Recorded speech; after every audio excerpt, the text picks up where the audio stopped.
ఇది ఇది బహిరంగమైనటువంటి అంశం. బహిరంగ అంశాలు కాదండి. మీరు ఒక పొలిటీషియన్, మీరు ఒక పార్టీని రిప్రజెంట్ చేస్తున్నారు. బహిరంగ అంశాలు మీరు మాట్లాడకూడదు కదా. రాయలసీమలో వచ్చినటువంటి 3 నెలలకి పవన్ కళ్యాణ్ బినామీ వ్యక్తికి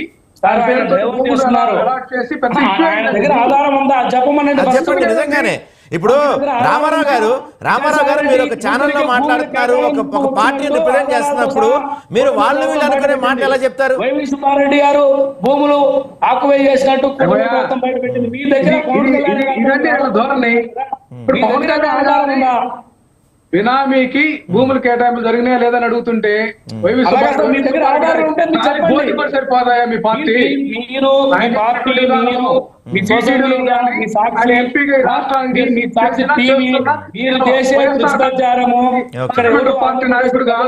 చేస్తుంటే ఆయన విమర్శించేటటువంటి పరిస్థితి మీకుందా? మిమ్మల్ని ఒకసారి నమ్మి 5 ఏళ్ళు ఇచ్చినారు, మీ ప్రజలను నెట్టడం ఉంచినారు, ప్రచారం చేస్తారు. మీరు 5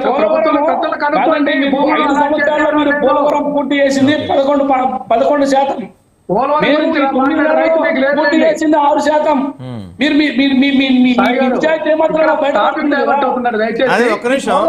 రవిశంకర్ గారు ఒక్క నిమిషం మనం టాపిక్ డిబేట్ అవుతుంది. రామారావు గారు ఒక్క నిమిషం అండి. రవిశంకర్ గారు మనం టాపిక్ డిబేట్ అవుతున్నాం. నేను ఓపెన్ గా ఇప్పుడు రామారావు గారిని అడుగుతున్నా, మీరు పవన్ కళ్యాణ్ గారికి సంబంధించిన మీరు చేసిన వ్యాఖ్యల దగ్గర మీకు ఏమైనా ప్రూఫ్స్ ఉన్నాయా? ఫ్లూక్ లో మాట్లాడుతున్నారా మీరు? ఖచ్చితంగా ఉండండి, మీరు కొట్టండి లైవ్ లో, నేను ఇప్పుడే కొట్టి చూపిస్తా గూగుల్లో. ఎందుకంటే ఇది పత్రికాముఖంగా వచ్చినటువంటి వార్త, నా వార్త కాదు ఇది. పత్రిక అంటే ఏ పత్రిక అండి? రామారావు గారి పత్రిక అంటే సాక్ష్య. మీ పేపర్ లో వచ్చింది చెప్పొద్దండి. ఆల్ మీడియా అన్ని మీ పేపర్ ఫస్ట్ మీరు అసత్య ప్రచారం చేయడానికి పెట్టుకున్న పేపర్ కదా. ఇప్పుడు ఈ అవగాహన లేకుండా రవిశంకర్ రెడ్డి గారు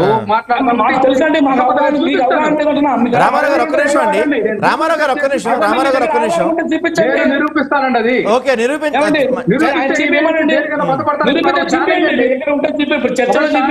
ప్రజలందరూ చూస్తున్నారు కదా, చూపించండి. చూడండి, పవన్ కళ్యాణ్ గారు ఎంత నిజాయితీపరుడో ఈ రాష్ట్ర ప్రజలకు తెలుసు, ఈ దేశ ప్రజలకు తెలుసు. చంద్రబాబు గారికి, పవన్ కళ్యాణ్ గారికి వాళ్ళ మధ్య ఏదో రవిశంకర్ రెడ్డి గారు ఒక్క నిమిషం అండి. రవిశంకర్ రెడ్డి గారు రవిశంకర్ రెడ్డి గారు ఒక్క నిమిషం టైం ఇవ్వండి. రామారావు గారు ఏదో చాలా సీరియస్ మాటలు చెప్తున్నారు, చెప్పండి మీరు ఒకసారి. ఏదో పవన్ కళ్యాణ్ గురించి, పవన్ కళ్యాణ్ అవినీతి గురించి ఏదో మాట్లాడుతున్నారు కదా, చెప్పండి మీరు ఒకసారి. నేను చెప్తున్నానండి, ఇది పవన్ కళ్యాణ్ గారికి ఈ 4.0 ప్రభుత్వం వచ్చిన తర్వాత తనకు సంబంధించినటువంటి వ్యక్తికి భూముల కేటాయింపులు చేసింది ఈ ప్రభుత్వం. ఈ విషయం అతను తెలియకపోతే గూగుల్లో సెర్చ్ చేసుకోమని నేను సెర్చ్ చూపిస్తా. ఇప్పుడు ఇది మనం ముందు అనుకున్నటువంటి విషయం కాదు, ఇప్పుడు వచ్చింది. ఖచ్చితంగా నేను 5 minutes మీకు బయట పెడతాను. అది అదే పెద్ద పని కాదు. వినండి, నేను బయట రవిశంకర్ రెడ్డి గారు దేనికి బద్దుడు అవుతాడో చెప్పమనండి. ఛాలెంజ్ అంటే మరి రవిశంకర్ గారు ఏంటి ఆయన చూపించండి. మీరు పవన్ కళ్యాణ్ గారికి చూపించలేకపోతే నేనైతే మేము రెడీ ఉన్నాము. మేము తప్పు చేసి డిబేట్లకు వచ్చి అబద్ధాలు మాట్లాడటం ఇలాగా మేము తప్పులు చేసి తప్పకుండా కాదండి. శంకర్ రెడ్డి గారు ఒక్క నిమిషం అండి. రామారావు గారు మీరు ఇందాకేమో పవన్ కళ్యాణ్ భూములు కేటాయించారంటున్నారు, ఇప్పుడేమో పవన్ కళ్యాణ్ చెందిన వ్యక్తులు కేటాయించారంటున్నారు. అలా అనుకుంటే మనం గతంలో వైసీపీ హయాంలో ఎంతో మందికి భూములు కేటాయింపులు జరిగినాయి, దాని అంతటికీ ఒక వ్యక్తికి ఎలా ఆపాదిస్తారు మీరు? అంతేకాకుండా మీరు మాట్లాడుతున్నారు పవన్ కళ్యాణ్ అవినీతి గురించి చెప్తా అంటున్నారు. పవన్ కళ్యాణ్ అవినీతి గురించి ఏముందని మీ దగ్గర ఆధారం? చెప్తానండి, మీరు. పవన్ కళ్యాణ్ గారు ఆయన పంచాయతీ నిధులు కొన్ని వందల కోట్ల రూపాయలు సెంట్రల్ గవర్నమెంట్ తో మాట్లాడి నిర్ణయించారండి. రామారావు గారు మీరు 5 నిమిషాల్లో ప్రూవ్ చేస్తున్నారు ఆ పనిలో ఉండండి, మీరు చూద్దాం ఒకసారి. అతను ఆపండి, నేను చెప్తాను. పవన్ కళ్యాణ్ గారు అవినీతి ఒక్క నిమిషం మీరు చెప్పండి. రవిశంకర్ గారు ఒక్క నిమిషం మీరు కొంచెం ఆగండి.